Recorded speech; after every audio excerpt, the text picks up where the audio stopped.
ke-81. Pria lain. Pria lain. Air mata sudah membanjiri pipi Dea. Dea terisak sejadi-jadinya dengan masih berdiri di tempat. Rasanya sakit sekali. Lagi-lagi akal membuat dirinya kecewa dengan janjinya. Setelah dia hampir mempercayainya, Dea membalikkan badan dan segera kembali masuk ke dalam taksi. Ia urungkan untuk masuk ke dalam supermarket dan berbelanja di sana. Rasa sakit hatinya sudah membuatnya malas untuk berbuat apa-apa. Terlebih berbelanja. Mobil taksi yang ditumpangi oleh Dea segera melaju pesat membawa Dea pergi, namun bukan untuk pulang, melainkan pergi ke suatu tempat. Dea duduk di kursi dekat danau angkringan, tempat biasa anak muda-mudi bersantai melepas penat di sana. Saat ini tak begitu banyak pengunjung seperti biasanya. Entah karena faktor hari atau waktu Dea tak tahu. Bisa jadi karena faktor waktu, yang sebentar lagi akan menjelang waktu maghrib. Dea sadar waktu hampir petang, namun Dea masih enggan untuk beranjak dari sana. Toh lagi pula dirinya sedang halangan, maka dari itu tak mengkhawatirkan sholat maghrib akan pergi dan dirinya terlambat untuk melaksanakan kewajiban maghribnya. Dea masih ingin melepaskan semua rasa lelah yang ia rasakan dengan bersantai di pinggir danau. Dengan harapan bisa menghilangkan kesedihan yang begitu mendalam sebab dikecewakan oleh akal beberapa kali. Memang tak baik dirinya di waktu yang seperti saat ini berada di tempat tersebut. Lebih tepatnya kurang pantas berada di tempat angkringan di saat waktu menjelang petang seperti ini. Namun kegundahan hatinya mampu membuat dia abai akan rasa kurang pantas tersebut. Dia bertekad akan tetap berada di situ sampai emosi sebab kecewanya pada akal sedikit mulai reda. Setidaknya dengan begitu ia bisa menghibur dirinya sendiri. Air mata dia mengalir dengan begitu saja tanpa dia cegah saat kembali mengingat tentang hubungan dirinya sama akal, dan akal sama Nihel. Semuanya begitu rumit dia rasakan, terutama kisah percintaan dirinya dengan Afal. Kini dia sudah tak yakin untuk menjalankan rumah tangga dan memulai semuanya dengan Afal.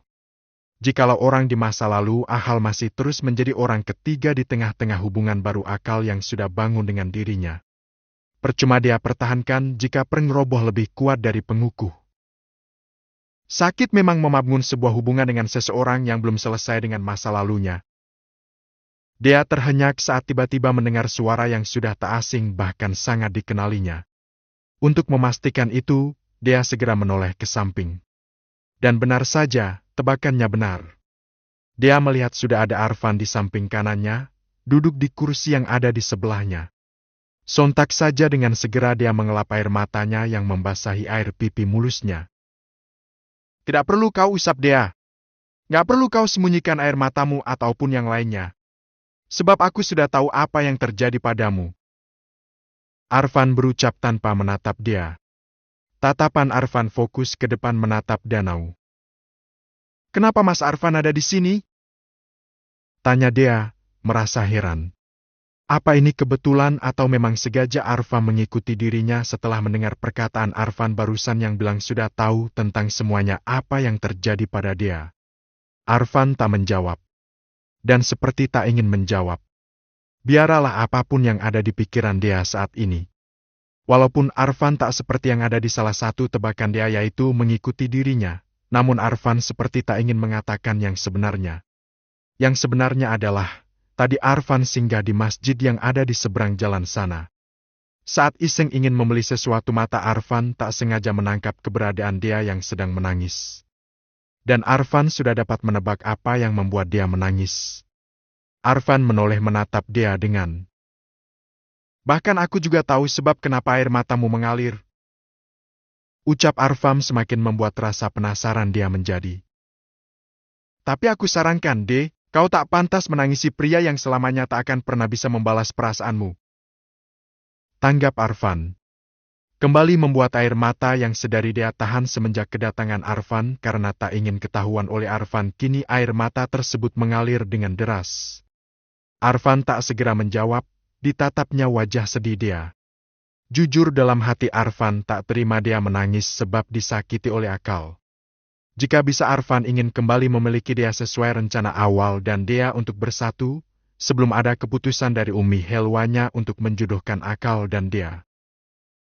Kenapa? Mas? Tanya dia lagi, sebab belum dapat jawaban dari Arfan di pertanyaan pertamanya. Apa aku tak pantas untuk dicintai?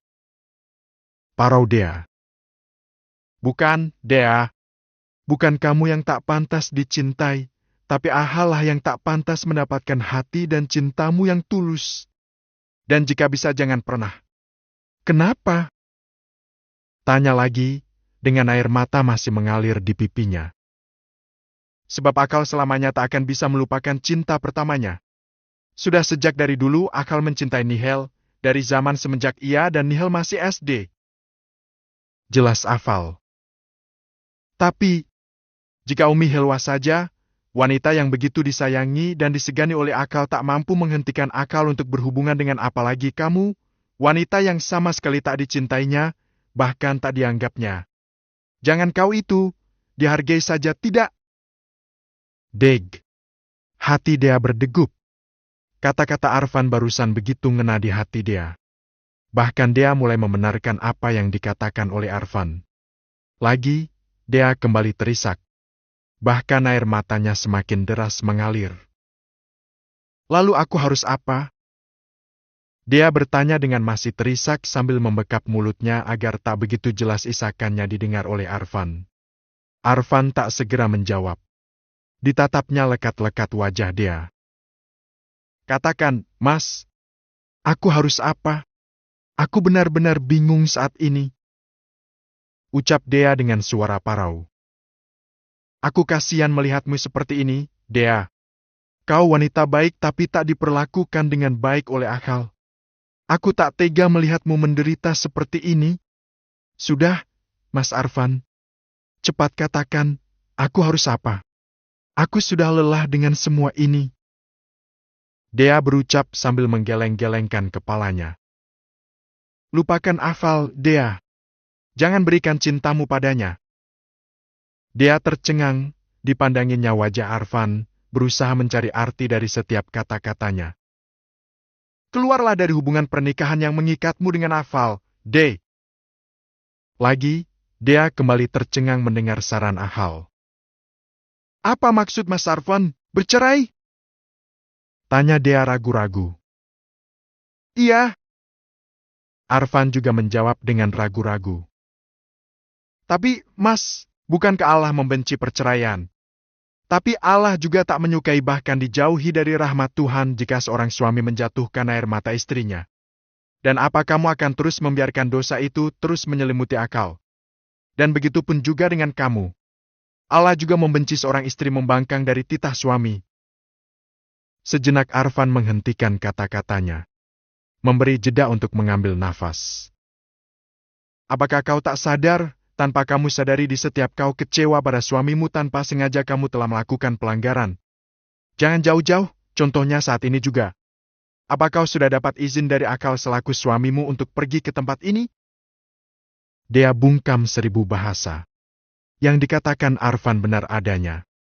Antara sadar dan tidak sadar, Dea memang sudah sering kali melakukan dosa sebagai seorang istri, dari cara ia membalas setiap kata Akal dan yang tak menghormati Akal sebagai suaminya dan lain-lainnya juga. Masih banyak yang dia lakukan, dan tentunya itu telah membuat dirinya berdosa. Jadi apa kamu masih ingin mempertahankan pernikahan yang sudah dari awal memang tak sehat ini? Tanya Arfan. Dia mengusap wajahnya dengan kasar. Entahlah, Mas, saat ini aku sangat bingung. Ujar Dea tampak merasa frustasi memikirkan masalah yang melanda dirinya. Dea keluar dari kamar mandi setelah membersihkan tubuhnya.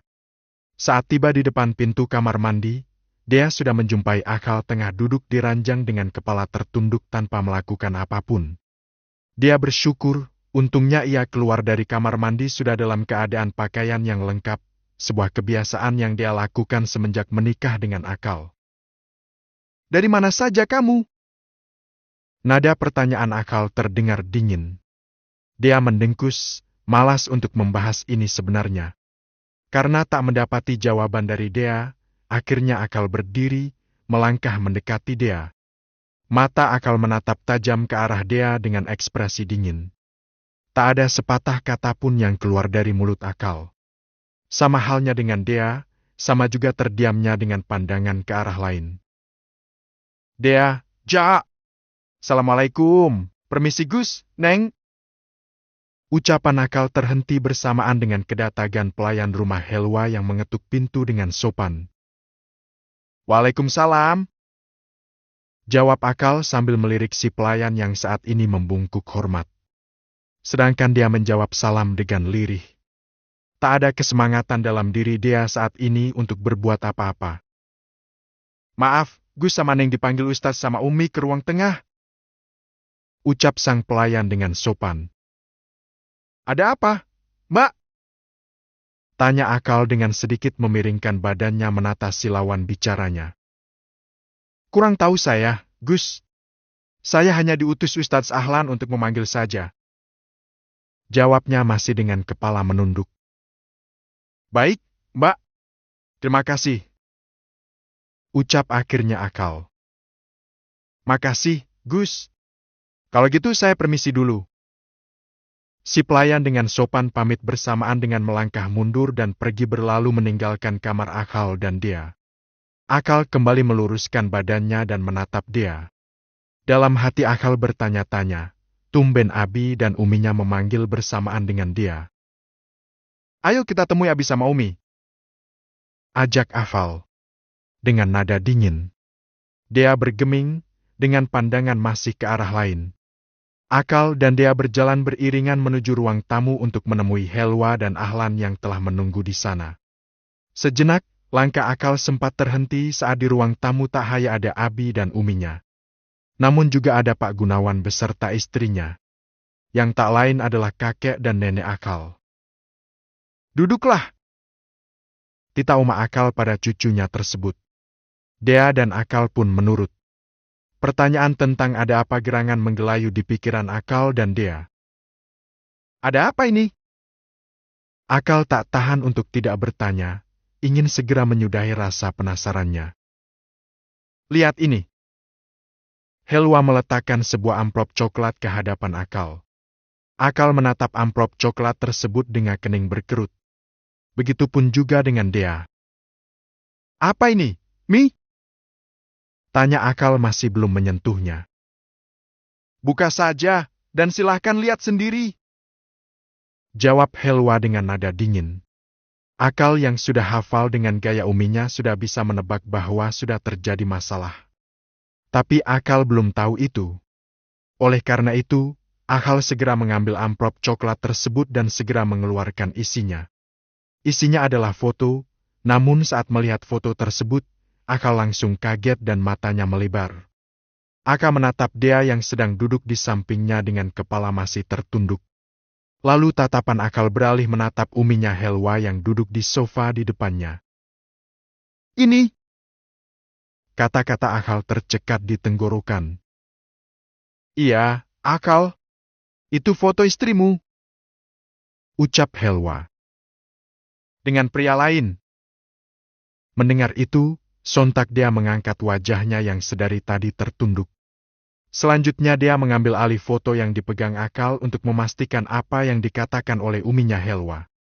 Sama sepertinya dengan Akal saat melihat foto tersebut. Dia juga terbelalak kaget, seolah tak percaya dengan apa yang dilihatnya. Dia bertanya-tanya. Kenapa foto dirinya bersama Arfan saat di danau tadi bisa sampai ke keluarga besar Akal? Benar itu kamu, Nadia? Tanya Oma Ahal. Istri Pak Gunawan. Dia tak bisa untuk mengatakan tidak, sebab foto itu memang dirinya dengan Arfan. Pertanyaan dia. Dapat dari mana keluarga Akal? Dia benar, itu foto kamu? Kali ini Akal yang bertanya. Dengan rasa takut, dia menganggukkan wajahnya dan lanjut menundukkan wajahnya dalam-dalam. Akal tersenyum getir melihat dia menganggukkan kepalanya. Sedangkan yang lain tampak menghela nafas. Lalu, siapa pria yang bersamamu itu, Nadia? Kali ini Pak Gunawan yang bertanya. Dalam foto itu memang tak jelas kalau itu adalah Arfan. Sebab foto yang diambil oleh seseorang tersebut dela keadaan hari sudah petang. Hanya dia saja di sana yang nampak dengan jelas, sebab dia berada tepat di bawah pencahayaan lampu yang ada tiang jalan. Dea bungkam 1000 bahasa. Ia tak tahu mau jawab apa. Juga tak mungkin untuk menjawab kalau itu adalah Arfan. Dea? Akal mengingatkan Dea agar menjawab pertanyaan kakeknya tadi. Maafkan aku semuanya. Dea mulai berucap. Maaf atas kesalahan saya ini. Saya. Tidak perlu, Dea. Selah Helwa cepat. Sontak semuanya menatap Helwa. Kecuali Dea yang semakin menundukkan kepalanya. Kamu tidak perlu minta maaf dan mengaku salah. Sebab di sini yang salah adalah Akal. Apa? Akal kaget saat uminya sendiri menyalahkan dirinya padahal jelas-jelas dia yang bersalah. Gak usah kaget gitu, Akal. Kamu yang bersalah dengan semua ini dan harus bertanggung jawab untuk membersihkan nama baik abimu dan nama yayasan pesantren yang didirikannya. Ungkap Helwa dengan nada serius. Umi, kamu tahu Akal, karena kesalahanmu ini, nama baik abimu tercemar karena foto istrimu yang sedang berduaan dengan seorang pria sudah viral di sosial media. Lanjut Helwa, yang sontak membuat Dea dan Akal terperangah kaget. Kamu yang berulah, tapi abimu yang menanggung imbasnya. Hardik Helwa. Kenapa malah Akal yang disalahkan, Akal protes dengan nada rendah. Sebab kan Umi sudah bilang untuk mengantar jemput istrimu kemanapun. Pergi dan pulang ke kampus juga sudah ingatkan berulang kali agar selalu bareng dengan istrimu. Harus berapa kali Umi katakan padamu Akal, kalau Dea itu sudah tanggung jawabmu. Tapi kenapa kamu masih belum paham-paham juga? Helwa tampak kesal. Tapi Mi, andaikan kamu menjemput istrimu, dia tidak akan mungkin pulang ke rumah ini dengan menggunakan taksi online. Tadi Umi lihat sendiri sampai ke rumah ini dengan menggunakan taksi online. Kata-kata Helwa terdengar cukup jelas dan padat. Akal tak dapat lagi membantah. Selanjutnya, Ahal menundukkan kepalanya dalam-dalam. Sama halnya dengan Dea, yang tak berani sama sekali untuk mengangkat wajahnya. Sesaat hening. Tak ada yang berbicara selepas Helwa berkata tadi. Semuanya terdiam sibuk dengan pikiran masing-masing. Akal, bisa pergi terlebih dahulu. Kami masih ingin berbicara dengan istrimu. Ahlan bersuara memecah keheningan yang berlangsung. Baik, Bi. Setelah berucap, Akal segera berdiri dan pamit untuk beranjak dari ruang tamu tersebut. Maafkan saya, Abi, Umi, kakek dan omah. Dia tiada henti-hentinya meminta maaf seperginya Akal. Sama sepertinya kata maaf yang tak henti-henti dia ucapkan, begitu juga dengan air matanya yang tak berhenti mengalir. Saya mengaku salah. Saya tidak bisa menjaga nama baik yayasan Abi dan juga nama baik keluarga ini. Ucap lagi dia dengan penuh penyesalan. Tolong maafkan dia. Dia masih terisak. Tapi siapa, Nak? Pria yang bersamamu itu? Tanya Pak Gunawan. Lagi, dia bingung untuk menjawabnya. Haruskah dirinya mengatakan kalau itu adalah Arfan? Apa jadinya nanti? Dan apa tanggapan mereka? Dia tak bisa membayangkannya. Dia, pria itu. Sudahlah, gak usah dibahas. Sela Ahlan saat melihat ketakutan pada diri dia. Ya, saya setuju dengan Musaid. Lagi pula saya percaya dengan menantuku ini. Kali ini Helwa yang berucap sambil tersenyum membuat dia bisa bernafas lega melihat senyuman Helwa. Terima kasih, Umi. Dan mohon maafkan kesalahan dia. Dia berucap dengan kepala masih tertunduk. Malu. Itulah yang dia rasa ini selain sakit hati dan kecewa. Entah kenapa masalah datang padanya di waktu yang bersamaan. Setelah diizinkan untuk pergi, dia pun berjalan gontai meninggalkan ruang tamu. Dia terus berjalan dengan wajah murung tak bersemangat. Tunggu! Ucap Akal yang ada di belakang dia, menghentikan jalan dia. Dia menghembuskan nafasnya sembari menghentikan langkahnya. Akal berjalan maju menghampiri dia. Kenapa kamu pulang sendiri? Bukankah aku sudah bilang akan menjemputmu? Nada pertanyaan Akal mengandung emosi. Janjimu menjemputku setelah asyar, tapi sampai ya 5 sore kamu masih juga tak datang. Protes Dea tanpa menatap Akal sedikit pun yang ada di sampingnya. Habis asyar itu tak hanya jam 5 Dea. Setelah itu aku datang untuk menjemputmu, tapi apa? Kamu sudah tidak ada. Kamu sudah pulang sendirian. Kalau kamu bisa sabar sebentar saja, masalah ini tak akan terjadi. Ucap Akal dengan nada kesal. Dea tersenyum kecut sambil memalingkan pandangannya ke samping. Aku kira tadi kamu memanggilku untuk menghiburku. Tak tahunya malah ikut menyalahkanku. Ucap Dea sambil tersenyum miris. Di saat seperti ini kamu bahas hiburan. Percuma, hiburan tak akan bisa menyelesaikan masalah. Tanggap Akal. Kali ini dia menoleh menatap Akal. Kamu salah, Gus. Dengan terhibur kita bisa lebih tegar menghadapi masalah. Sangkal Dea. Dan kamu yang statusnya sebagai suamiku seharusnya menghiburku. Tapi kamu tidak, malah pria lain yang menghiburku. Setelah berucap, Dea melangkahkan kakinya hendak pergi, namun segera Akal tahan lengan Dea dan menariknya hingga kembali menghadap Akal. Apa katamu? Pria lain? Akal menatap Dea dengan tajam. 82. Rencana pisah. Rencana pisah. Aku kira tadi kamu memanggilku untuk menghiburku. Tak tahunya malah ikut menyalahkanku. Ucap Dea sambil tersenyum miris. Di saat seperti ini kamu bahas hiburan.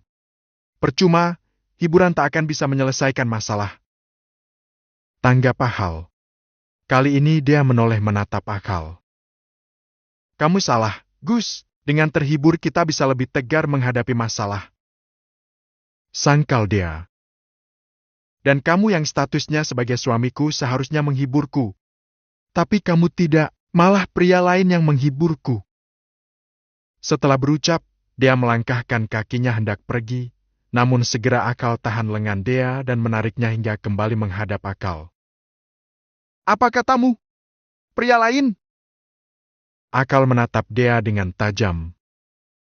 Lepasin!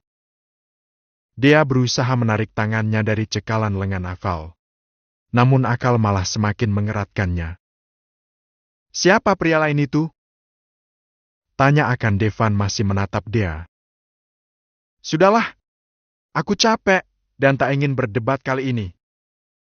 Dengan gerakan pelan, Dea berusaha menarik kembali lengannya dari tangan Akal. Dea kembali melangkah dan berjalan gontai.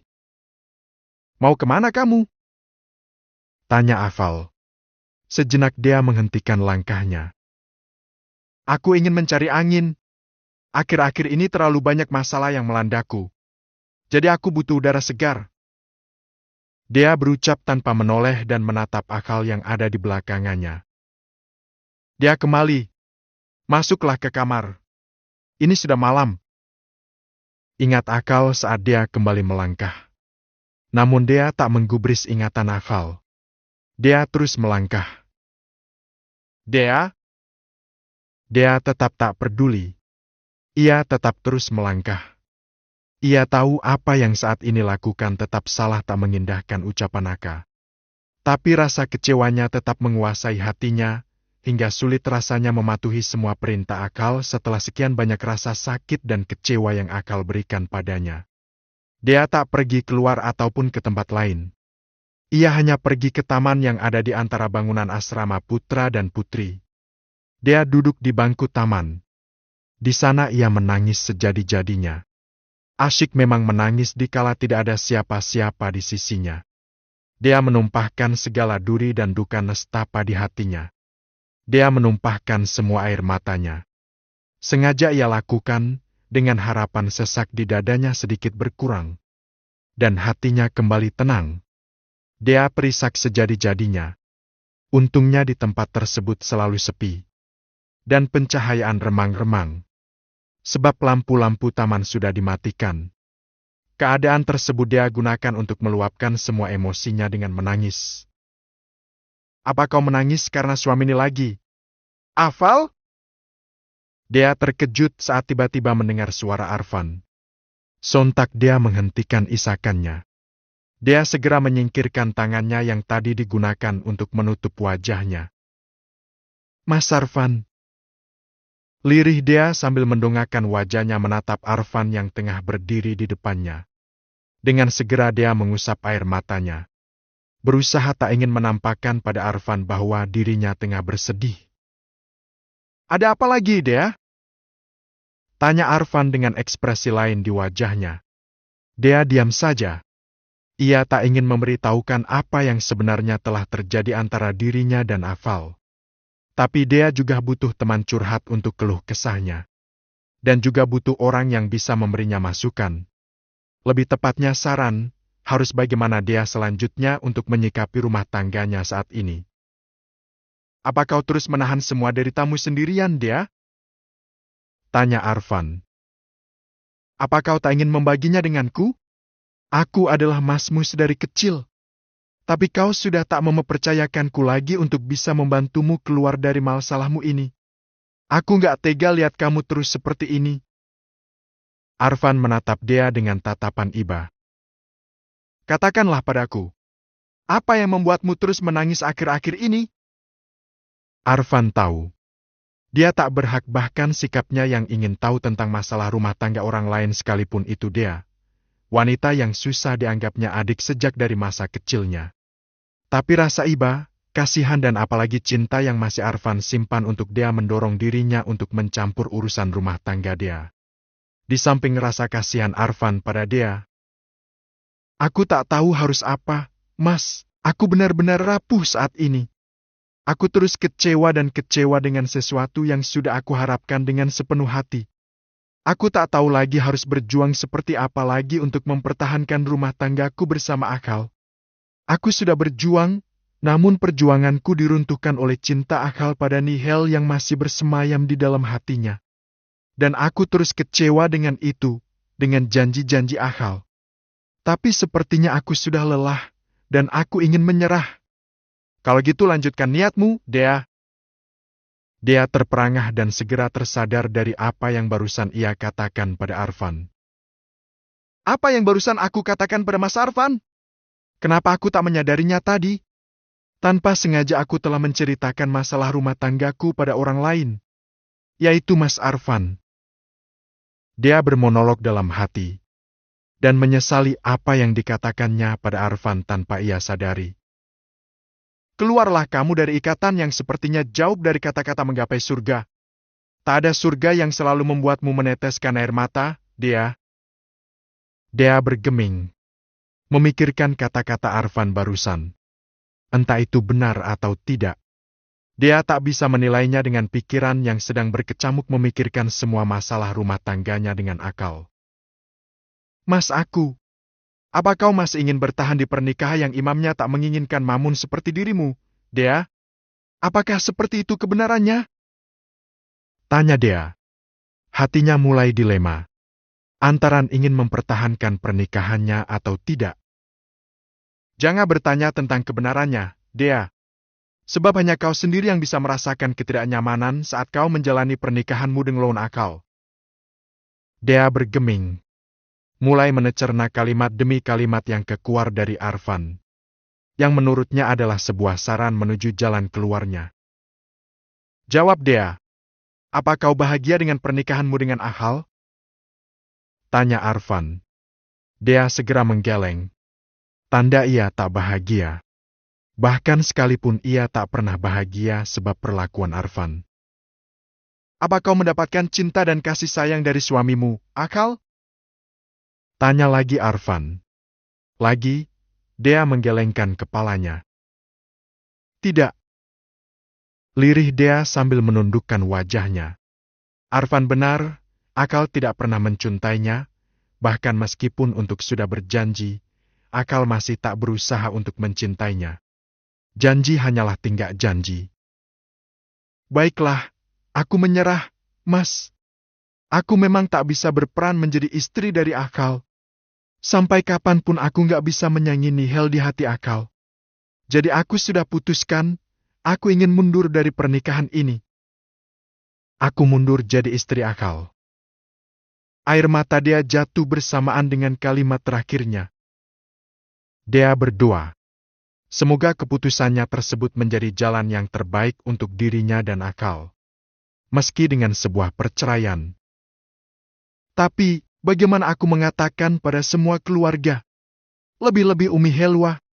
Aku yakin Umi juga lainnya tak akan membiarkan aku untuk bercerai dengan Akal. Dia berdiri dan menatap Arfan yang ada di sampingnya. Mungkin aku bisa bahkan dengan Musa menyampaikan niatku ini pada Akal. Tapi aku sangat sulit untuk mengatakan atau menyampaikan maksudku ini pada semua keluarga, Mas. Aku juga tak bisa mengatakan ini pada Umi Helwa. Ucap Dea, seperti tak yakin, bahkan sulit. Sejenak Arfan terdiam. Tampak memikirkan sesuatu. Namun selanjutnya. Aku tahu caranya, Dea. Ucap Arfan memberi jalan keluar dari kebingungan Dea. Apa?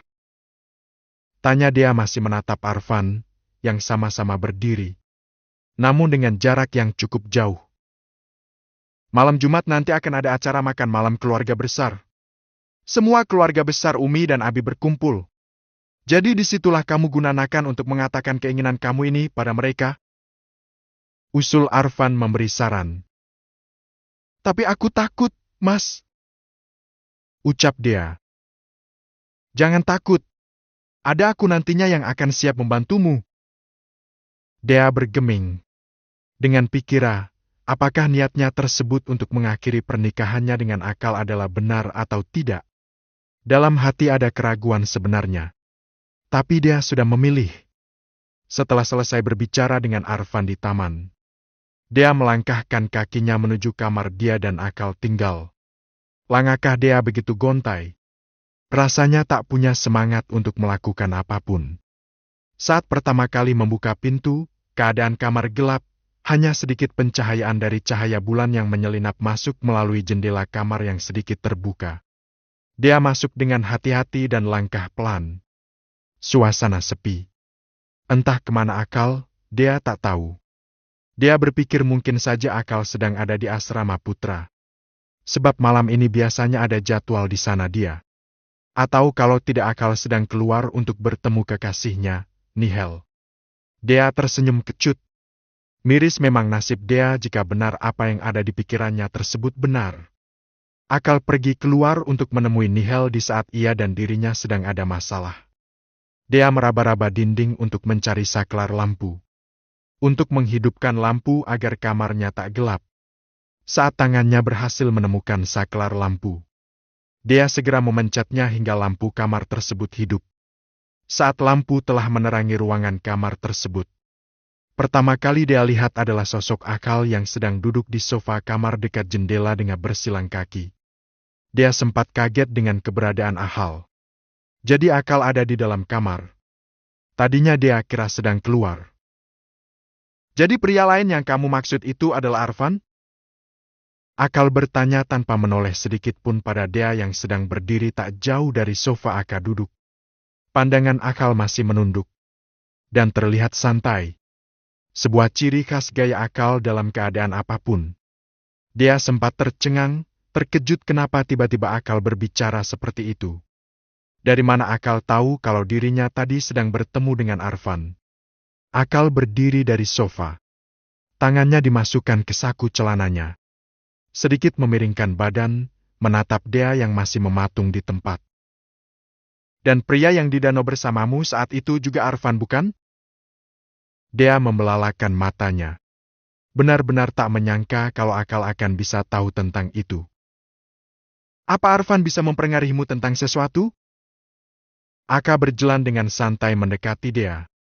Dea masih bergeming. Pandangannya dialihkan ke arah lain. Berusaha menghindari tatapan Akal.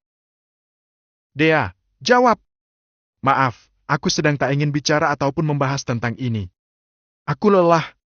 Aku ingin tidur, ingin mengistirahatkan badan, hati dan pikiranku dulu.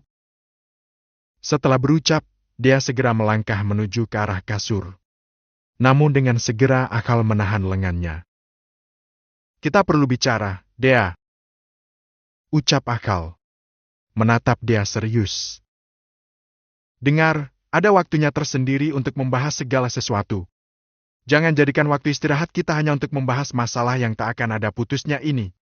Tidak penting. Ucap Dea sambil kembali ingin melangkah. Namun kembali ditahan oleh Akal. Bahkan kali ini lebih erat mencekal lengan dia. Kau menolak untuk membahas ini? Iya. Jawab Dea tanpa ragu. Dengar, Dea. Aku tidak akan seperti ini jika bukan karena kamu yang menimbulkan masalah dengan kecerobohanmu ini. Kecerobohan? Kecerobohan apa maksudmu? Dea mengernyit. Balas menatap Akal tajam. Andaikan kau tak membuat masalah dengan kecerobohanmu dan Arfan, maka masalah ini tidak akan terjadi. Oh ya? Jadi kau menganggap di sini hanya aku yang bersalah dengan kecerobohanku yang bertemu dengan Mas Arfan? Iya. Jawab Akal tanpa ragu. Jika pertemuanku dengan Mas Arfan disebut kesalahanku yang menimbulkan masalah, lalu apa kabar kamu dengan Nihel? Akal bergeming. Dengar, Gus, di sini kita sama-sama bersalah. Jadi jangan merasa kamu benar di sini hingga dengan lantangnya kamu mengatakan aku bersalah. Bahkan jika dinilai, maka di sini yang paling bersalah adalah dirimu, Gus. Dia tersenyum kecut saat melihat Akal hanya diam saja.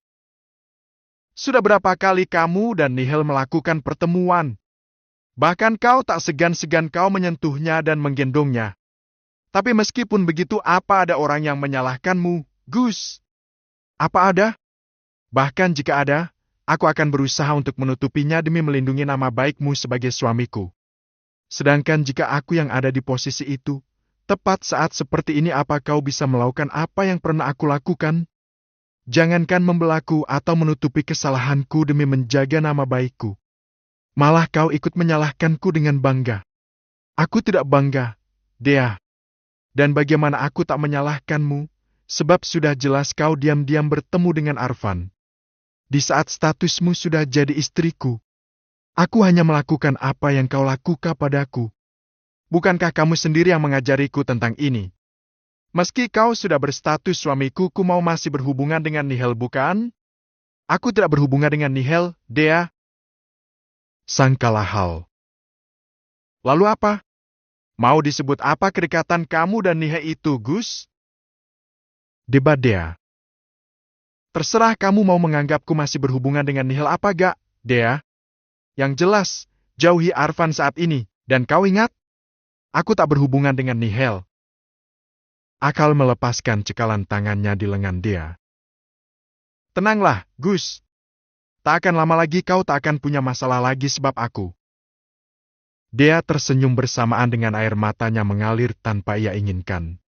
Akal hanya membisu, masih tak mengerti dengan maksud kata-kata dia. Apapun yang katakan, atau apapun maumu. Pesanku hanya satu. Jangan dekati Arfan.